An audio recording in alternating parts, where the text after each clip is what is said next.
नमस्कार विद्यार्थी मित्रों,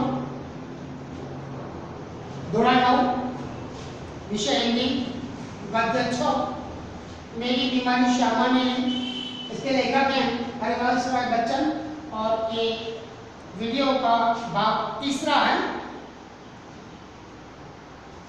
हम देखते हैं कि बच्चन जी को तपेदिक हो गया।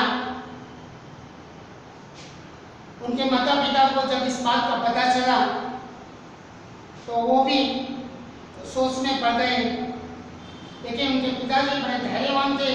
उन्होंने कहा कि चिंता मत करना, अगर दवाई के लिए पैसों की जरूरत पड़ी तो हम अपना जो मकान है उस मकान को बेचकर भी तुम्हारी जो दवाइयाँ हैं ये दवाइयाँ कराएंगे। आगे देखते हैं। शालिग्राम, उसकी तनख्वाह बहुत कम थी। लेखक के छोटे भाई थे, वो भी एक उशांस एक ठंडी आंख भरकर रह जाते हैं क्योंकि वो असमर्थ थे इतना खर्च करने में। मैंने कुछ दिनों को लिए ट्यूशन और स्कूल से छुट्टी ले ली। लेखक कहते हैं कि मैंने स्कूल से जाने से छुट्टी ले ली वहाँ से और ट्यूशन भी बंद कर दिया। जो किताबें लिखी थी उसकी बिक्री से के कुछ पैसे पड़े थे, उससे दवाइयाँ मंगवा ली और चारपाई पर लेट गए। श्यामा की सेवा साकार हो गई। श्यामा एक सेवा की मूर्ति बनकर रह जाती हैं। अपने पति की वो सेवा करने लगती हैं। डॉक्टर ने निश्चित होकर आराम करने के लिए कहा था। डॉक्टर ने कह दिया था कि आप बिना कोई चिंता किए आराम करें। जब बहुत कुछ करने को रहता था, चिंता के लिए समय ही कहाँ था। अभी तो बहुत कुछ करना बाकी है, चिंता करने के लिए तो समय ही कहाँ है। अब तो चिंता ही करने को थी। अब काम तो कुछ करना ही, केवल चारपाई में पड़कर केवल चिंता ही करते रहना है। विषय चिंता भी मुझे सिर पर चढ़े कर्ज की थी। लेखक को जो चिंता थी, सबसे ज्यादा चिंता थी, वो चिंता थी उनके सर पर जो कर्ज था। एमना माथे से देવું હતું એ દેવાની એમને વધારે चिंता હતી। मेरा इलाज हो या ना हो पर कर्ज की किस्तें जाने ही चाहिए। लेखक कहते हैं कि बीमार की दवाई नहीं होगी तो चलेगा, लेकिन सर पर जो कर्ज लिया है उसकी जो अदायगी है, उसका जो भुगतान है वो समय समय पर देना ही पड़ेगा, क्योंकि उसके साथ अपना जो क्रेडिट है अपनी वो क्रेडिट उसके साथ चलती है।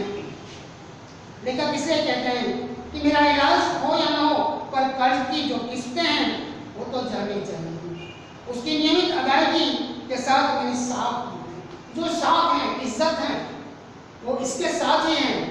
अगर कर्ज चुकाने में उसका जो भुगतान करना है उसमें कुछ रह गया तो इसके साथ उसकी जो इज्जत है वो भी मिट्टी में मिल जाएगी। इसलिए कहते हैं लेखक को चिंता है, अपनी बीमारी की चिंता नहीं है, लेकिन सर पर जो कर्ज है, दूसरों से जो उधार पैसे लिए हुए हैं, उसकी चिंता उसको खाई जा रही है। उसका जाना मेरे मरने से पहले मेरी मौत। लेखक कहते हैं एक बार इज्जत चली गई तो वो मौत से भी बदतर है, मरने से पहले भी मौत आ गई, ऐसा मानते हैं। श्यामा के लिए मैं पारदर्शी दर्पण मतलब आईना। श्यामा सब कुछ समझती हैं। उसने पूछा था किस बात से चिंतित हो। पत्नी है, पूछती है कि किस बात की चिंता है तुम्हें। चिंता ही खाती रहेगी तो दवा क्या वापस। इस प्रकार से अगर चिंता करोगे तो शरीर तुम्हारा इस प्रकार से गलता रहेगा, दवा खाओगे तो क्या होगा। चिंता ही करोगे तो दवाई का कोई असर होने वाला नहीं है। मैंने कहा ट्रैक सोसाइटी के मुझ पर 400 कर्ज हैं, करीब 100 अन्य मित्रों के। सोसाइटी के जो 400 रुपया कर्ज है और 100 रुपया अन्य मित्रों से लिए हैं। श्यामा ने इस बात का जो उत्तर दिया, एक पत्नी अपने बीमार पति से कहती हैं इसे सुनकर लेखक चौंक पड़ गया।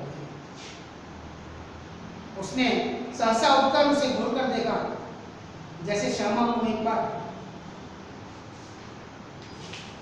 फिर से पहचानने की जरूरत है, एक बार फिर से अपनी पत्नी को पहचानने की जरूरत आ पड़ी, ऐसा लेखक को लगता है। उसने क्या कहा? उसने कहा, कर्ज तो तुम्हारे मरने के बाद भी उतार दूंगी। एक पत्नी अपने बीमार पति से कहती है, अपनी छाती पर पत्थर रखकर कहती है कि तुम मर जाओगे तो चिंता मत करो, तुम्हारे मरने के बाद तुम्हारा कर्ज मैं चुकाऊंगी। एक पत्नी के लिए इस प्रकार के शब्द, इस प्रकार के जो अल्फाज हैं, इसे इस्तेमाल करना कितना पत्नी के लिए कठिन होता है कि पति को ही मृत्यु के लिए कहना। लेकिन अगर श्यामा इस प्रकार से नहीं कहती तो बच्चन जी और भी ज्यादा चिंता करते और बीमार हो जाते। जैसे श्यामा, तुम इसकी चिंता छोड़ो, मैं सोचने लगा। श्यामा ने वज्र ही अपनी छाती पर रखकर यह वाक्य कहा। लेखक को लगता है कि एक पत्नी अपने पति से इस प्रकार कब कहे, कितना उसका जो मनोबल है दृढ़ होगा, अपने सीने पे कितना दबाव लगाया होगा उसने, तब जाके इस प्रकार के जो अल्फाज है वो बोल पाई। मुझे चिंता मुक्त रखने के लिए क्या नहीं कर सकती एक पत्नी? लेखक कहते हैं यहाँ पर कि मेरी पत्नी मुझे चिंता मुक्त रखने के लिए इतना बड़ा कार्य कर सकती है। मरने के लिए जो मैंने अपने आप को छोड़ दिया था वो मुझे एकदम गलत था। लेखक ने अपने आप को मरने के लिए छोड़ा, अब लगता है कि वो गलत है। मुझे अपने लिए नहीं तो श्यामा के लिए जीने का संघर्ष करना चाहिए। श्यामा के लिए मैंने जीवन में कुछ नहीं किया, कभी करने को योग्य नहीं रहा। यदि मैं ऐसी स्थिति में छोड़ जाऊं कि मेरे मरने पर मेरा कर्ज उतारने की चिंता करे तो मुझसे जघन्य अपराधी कौन हो?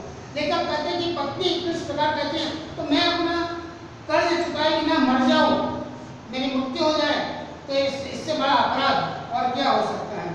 श्यामा के लिए चिंताएं नहीं छोड़ूंगा, जीने का रास्ता खोजूंगा, जीकर अपनी चिंताएं समाप्त कर। लेखक कहते हैं अब जीऊंगा मैं, लेकिन श्यामा की सारी चिंताएं समाप्त करूंगा। एक रात, जैसे मेरे कानों में किसी ने कहा, एक रास्ता अब भी है। 15 दिन के ही इलाज में अपना बटुआ खाली हो गया था।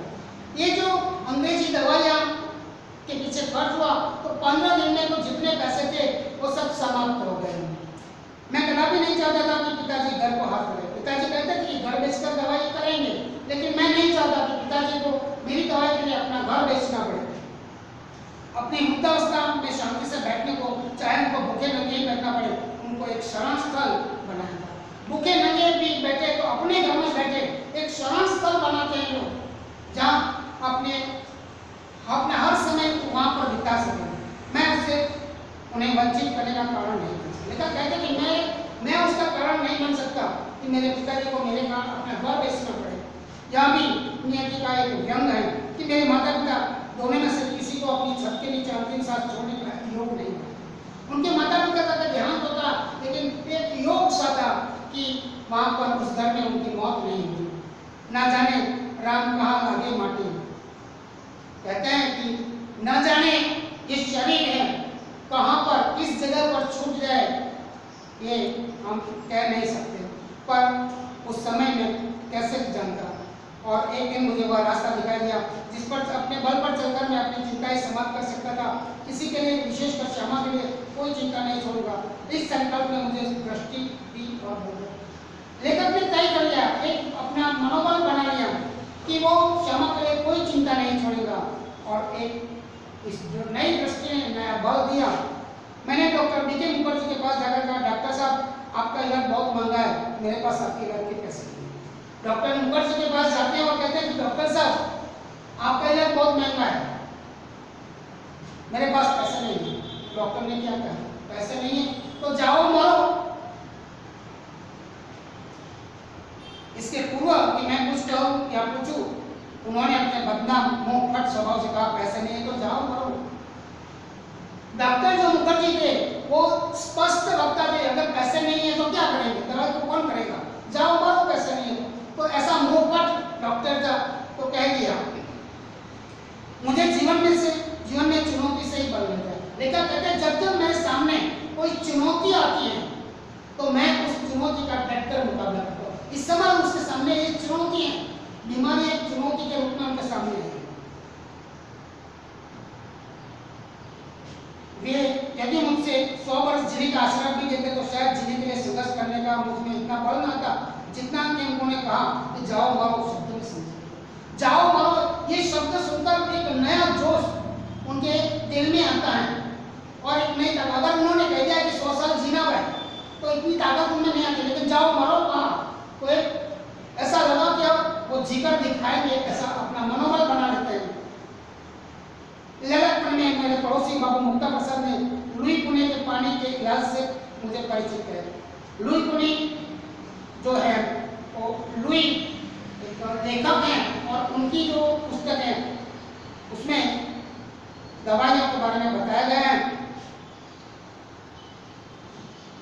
मेरी 80 बीमारी के लिए ठंडे पानी के कप में बैठकर स्टील बाथ रहने का विधान था। इसमें कहा कि अगर इस तरह की बीमारी हो तो ठंडे पानी में बैठकर आप अपने शरीर को आराम दे सकते हो। एलोपैथी में क्षय के रोगी को दूध, घी, मक्खी, अंडा आदि अधिक दिया जाता है। उतने इलाज में चिकना माना था। यहाँ जो अंग्रेजी दवाइयाँ हैं एलोपैथी, इसमें घी, दूध, दही ये सब खाने के लिए कहते हैं, अंडे खाने के लिए कहते हैं। लेकिन लुई की जो दवाई की जो बीमारियों की पद्धति है उसमें ये सब चीजें नहीं लेना था। तो इसमें लेखक को तो खर्च नहीं, ठंडे पानी में बैठना था और ऐसे कोई महंगा तो कुछ लाकर खाना नहीं था। तो ये लेखक को ये जो रीत है, ये जो पद्धति है वो उनको अच्छी लगती है कि जिस कारण इसमें ज़्यादा खर्चा नहीं होता है। सिर्फ कच्ची सब्जियां खाना, फल, भीगे चने और जो ये सब तो घर में होते ही हैं और तो यही इलाज होने शुरू कर दिया। न दवा पर कुछ खर्च, न खुराक पर कुछ खर्च। यही इलाज तो मेरी स्थिति के अनुकूल था। लेखक की परिस्थिति अच्छी नहीं थी, आर्थिक तौर पर वो उनके पास कुछ भी नहीं रहा था, इसलिए उनके लिए ये जो पद्धति है भीगे चने, कच्चे फल या सब्जियां खाना, तो ये वो कर सकते थे। कामकाज साधारण किए जाना था और काम भी आप अंग्रेजी दवाई जब चलती है तो वो बेड रेस्ट कहते हैं, बिस्तर पर आराम करने को कहते हैं। लेकिन यहाँ पर क्या काम कि साधारण जो काम है वो काम तो करते रहना है। लेखक के अनुकूल ये सब कुछ था। मैंने बीके मुखर्जी का नुस्खा काट डाला, कू के अनुसार सीट बार में आराम किया और उसी के अनुसार उन्होंने खुराक शुरू की। स्कूल भी जाने लगे, केवल रात वाले ट्यूशन छोड़े, फिर से स्कूल जाना शुरू कर दिया। उसका मुआवजा एक तरह से किताबों को बिक्री से मिल जाता था। श्यामा ने मेरा विरोध न किया। पत्नी की श्यामा ने विरोध नहीं किया, अगर स्कूल जाते हैं तो जाओ। जीवन पर जिस रास्ते पर चला उसने स्वस्ति पंथ का और जैसा ही मैंने तय किया, मेरी पत्नी ने श्यामा ने स्वस्ति पंथ उसी के अनुसार अपने आप को ढाल दिया था। मेरी स्नान चिकित्सा के संबंध में वह प्रतिदिन अपनी सेवा सहयोग देती थी। सबसे अधिक अपनी इच्छा बल से मुझे अपने रास्ते पर न ढालने दिया, न फिर पीछे फिरने दिया। राह पकड़ तू एक चला चल पा जाएगा मधुशाला, कहता है एक राह पकड़ तू मधुशाला तक पहुंच जाएगा। लेकिन अपनी अड़ी इच्छा बल से उसने जो सबसे बड़ा सहयोग दिया और सबसे बड़ा चमत्कार किया वह था कि जितने दिन मेरा इलाज चल रहा उसने अपने सारे रोगों को जैसे कील दिया। जब तक लेखक जो थे वो बीमार रहे, अपनी हर बीमारी को उसने मानो एक कील ठोक दी है, उसे रोक दिया है अपने मनोबल से। कभी एक उम्मीद उठने की भी शिकायत लेखक की पत्नी ने अपने पति से नहीं की। पत्नी ऐसा नहीं था, पत्नी भी बीमार रहती थी, लेकिन अपनी बीमारी को कभी उसने अपने पति के सामने जाहिर नहीं किया। अपनी हर बीमारी पर उसने दृढ़ता से अपना काबू कर लिया। शायद उसके प्रति इस निश्चिंतता ने मुझे अपने रोग से लड़ने का जितना बल दिया उतना किसी चीज में नहीं। लेकिन कहते पत्नी की ओर से मैं निश्चिंत रहा और उसके प्रति निश्चित रहने के कारण ही मुझे जीने का एक बल मिला। इस आत्मनियंत्रण, आत्मनिग्रह, इच्छा बल और हठ योग समझ में नहीं आता। इसे पत्नी के जो गुण थे उसका अपने आप पर नियंत्रण करना, अपनी इच्छाओं को काबू में कर लेना। एक हठयोगी होता है जो अपनी हर इच्छा पर अपना काबू कर लेता है। यहाँ श्यामा ने भी अपनी हर इच्छाओं पर काबू पा लिया था। उसे चुकानी पड़ी। लेकिन इतना कुछ करने के बाद बड़ी महंगी कीमत चुकानी पड़ी। अपने 46 वर्ष से पूर्णतः मुक्त हो जिस दिन मैंने सामान्य भोजन किया 15 अप्रैल 1936 को, ठीक उसी दिन वह चारपाई पर गिरी और फिर न उठी। जिस दिन लेखक अच्छे हो गए, आराम से खाना खाया, स्वस्थ हुए, उसी दिन उसकी पत्नी बीमार हुई।